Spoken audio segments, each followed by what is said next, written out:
Do you know what is the best holding period for a stock? It is forever. Yes, this is what the legendary investor Warren Buffett believes in. He emphasizes on the fact that in order to be truly successful in the stock market, one needs to move away from the trader mindset and make room for an investor mindset. Hi everyone, my name is Harsh Srivastav, and in today's video, we are going to look into how a new investor can approach towards his journey of finding a select group of undervalued stocks and make a winning portfolio for the long term. So without any further ado, let's get straight into the video. Having a solid rationale towards choosing a particular stock is what gives you the confidence to stay invested in a stock even when the market conditions are not in favor. Most often, investors who rely on fundamental analysis of a company are the ones who make good returns on their capital. However, when one does fundamental analysis of a company, there is an underlying assumption that the stock's market price will reflect its fair value over time. So the goal is to find quality stocks whose fair value might be higher than their current market price. But the big question is, where does one begin with? Because there are literally more than 5,000 stocks that are listed on the stock market. If one goes on researching even 5 stocks a day, it would take more than 3 years just to decide which stock to invest in. It is true that internet has provided us with an information overload, but at the same time, it also offers powerful tools that help us to reduce our efforts dramatically. To keep it simple, I have reduced the entire process in 3 simple steps. The first step is to use a stock screener, which would help you to select a group of stocks out of the 5,000 plus listed stocks that are out there. A stock screener lets an individual to put in certain queries, and thereafter he can eliminate stocks that do not fit in the criteria that he has entered. Let's use a stock screener so you can better understand. Simultaneously, I will also keep on explaining why I'm entering a particular query so that you understand the logic behind it. First of all, what you need to do is simply go to screener.in. Now, since I'm already logged in, so you can see my name Harsh written over here. In case you are not logged in, I would recommend you to log in using your Google ID or create a new account by using any of your email IDs. The next step would be to go on the Screens tab.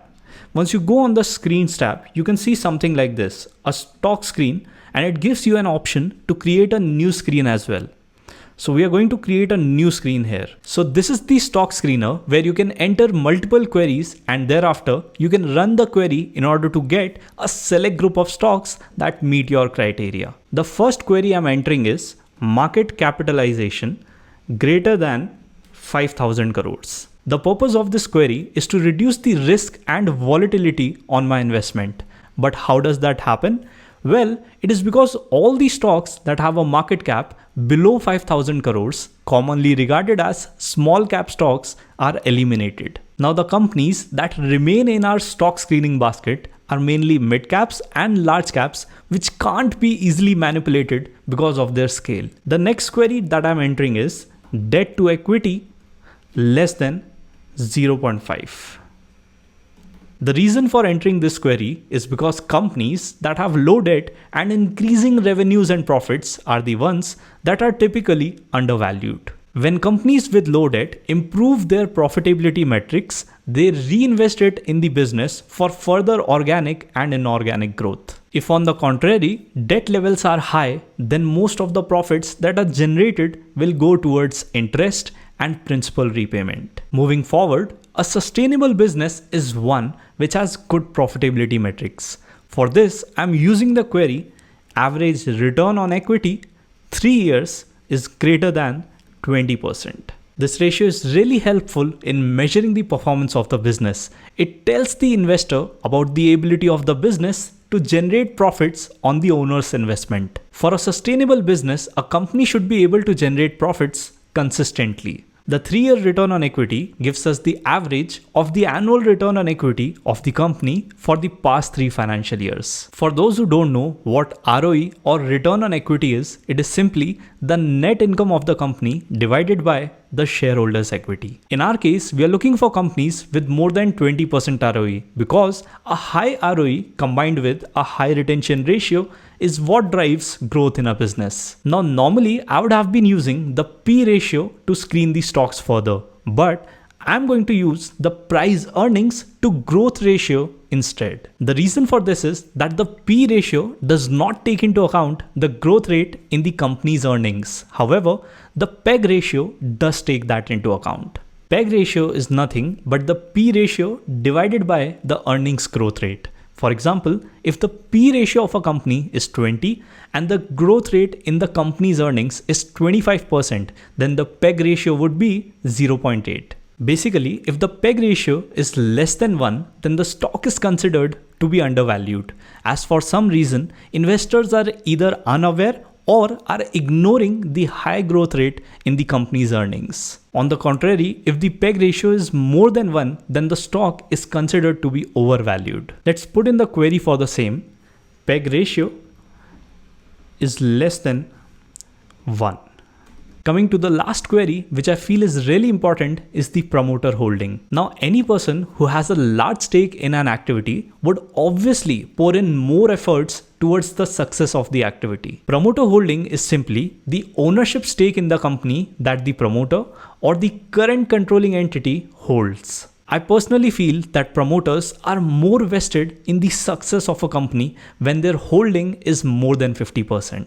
To incorporate this, I'm entering the query promoter holding greater than 50%. Now that we have set the criteria for the type of stocks that we are looking for, let's run the query.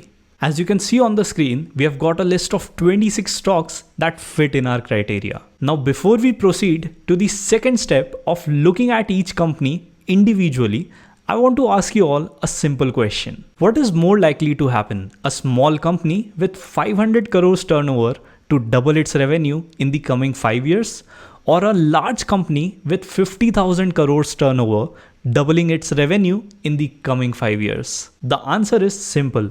The smaller company is more likely to double its revenue because of the smaller scale. For a company with 50,000 crores turnover, it will have to put a mammoth effort to double its revenue, and therefore the likelihood for the same is reduced. Since you now understand about how scale of a business can affect a business's growth rate, I'm going to sort out these 26 companies according to their market cap. Because the lower the market cap, the higher becomes the likelihood for the business to grow faster. Now, I can't analyze all of these companies in one video for you, but you now have a starting point of which companies to spend time on for researching further. An investor should look at the financials of each of these companies and observe the growth rate in the revenue and profits of the company, the growth rate in the size of the balance sheet, and how the management is using the cash flow generated by the company. Also, an investor should keep in mind that even if you have found a very good stock,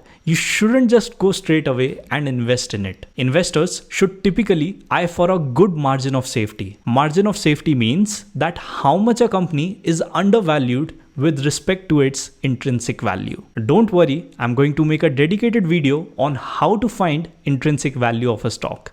But remember that buying a good stock at a discounted value is how you make worthy returns from the stock market. Let's look at the first two stocks in our list of 26 stocks to gain a better idea. As you can see on your screen, the first stock is Sarda Energy. When you want to get more information about a particular company, you simply click on the company's name. This is the tab that opened and it gives you a lot of information about the company. First of all, let's read a little about the company to understand what it does. You simply click on read more to get this information. So it tells us that Sarda Energy and Minerals Limited was incorporated in 1973. And it is the flagship company of Sarda Group and is engaged in the production of steel, ferroalloys and power. Now, if we talk about the product portfolio, the company offers a wide range of products that include wires rods, HB wires, ferroalloys, pallets, sponge iron and billets. They have also shown us the revenue mix for the financial year 2022, where ferroalloys and steel billets, wire rods and HB wire form the majority part of the revenue. So if we total this, then 63% of the total revenue is coming from these two segments. If we see the geographical split, then domestic revenue is 74% and the exports revenue is 26%. Now they also tell us about the manufacturing capabilities. The company has a manufacturing plant at Chhattisgarh and Vishakhapatnam. Additionally, it also has a hydropower plant at Uttarakhand, Chhattisgarh and Sikkim with an operational capacity of 143 megawatts. This capacity will be introduced by 25 megawatt in the coming years. It also tells us about the ongoing capex projects, the backward integration that the company has, and the diversified product offerings of the company.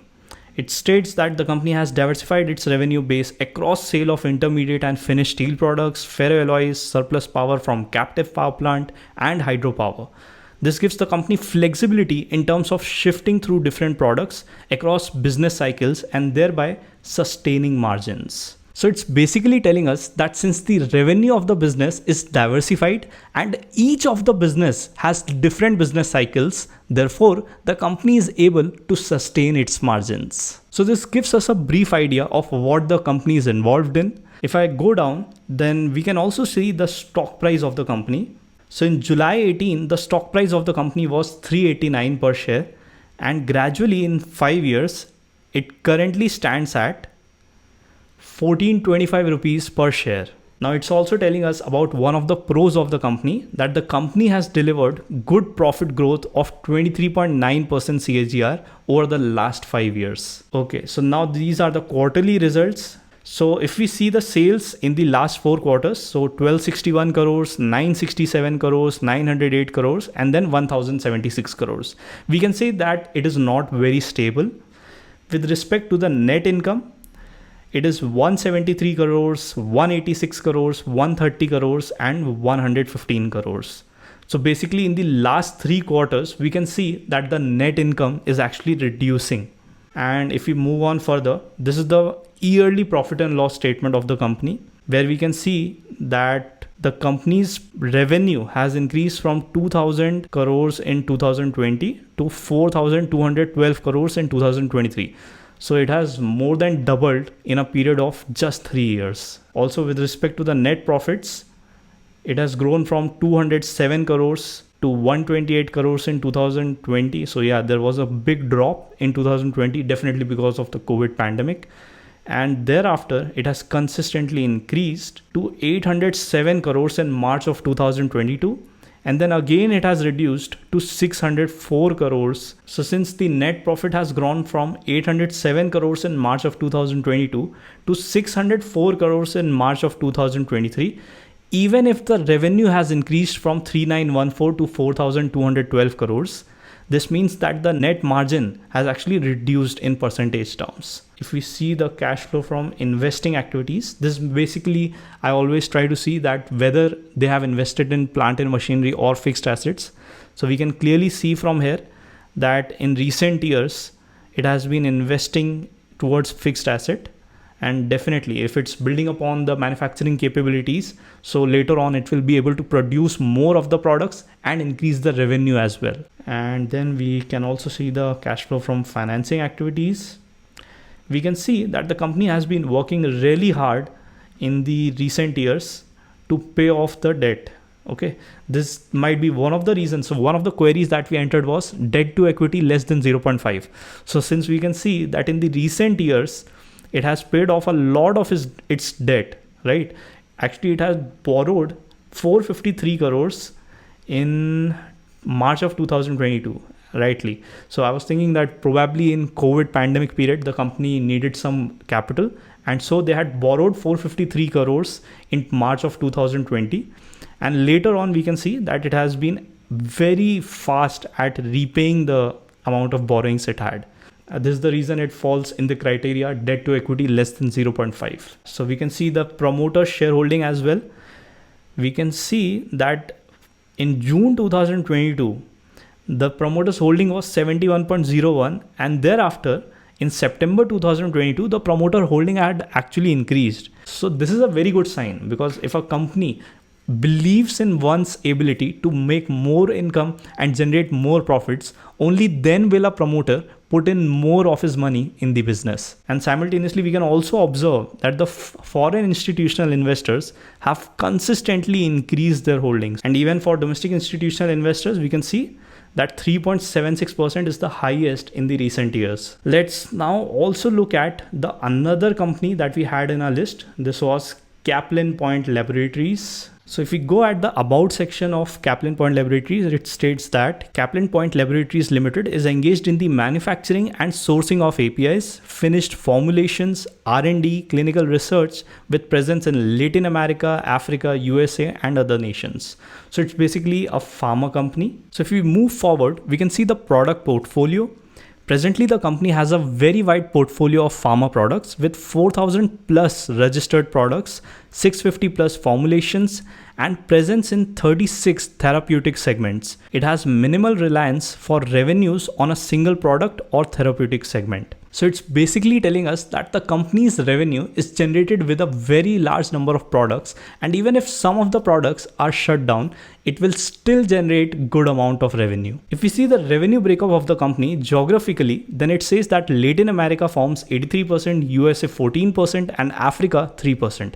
So we can say that a lot of the revenue, or the major chunk of the revenue, is actually coming from foreign nations. So mostly it is exporting the pharma products. If we talk about the channel wise, then distributors are responsible for 65% of the revenue, direct sales forms 20% of the revenue, and tender businesses form 15% of the revenue. Now it also tells us about outsourcing. The company follows an asset-light model and outsources 45% of its products from various partners in India and China.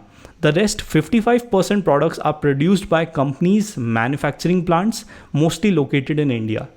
Presently, the company exports 65% products from India and the rest 35% from China. Then entry into regulated markets. Kaplan plans to enter more regulated markets such as Canada, Australia, China, Russia, CIS, as well as enter the bigger LATAM markets of Mexico and Brazil in the near term to medium term horizon. So it's a good thing that companies trying to enter into more regulated markets, because it will help the company to increase its revenue. One of the most important parts for a pharmaceutical company is their R&D capability.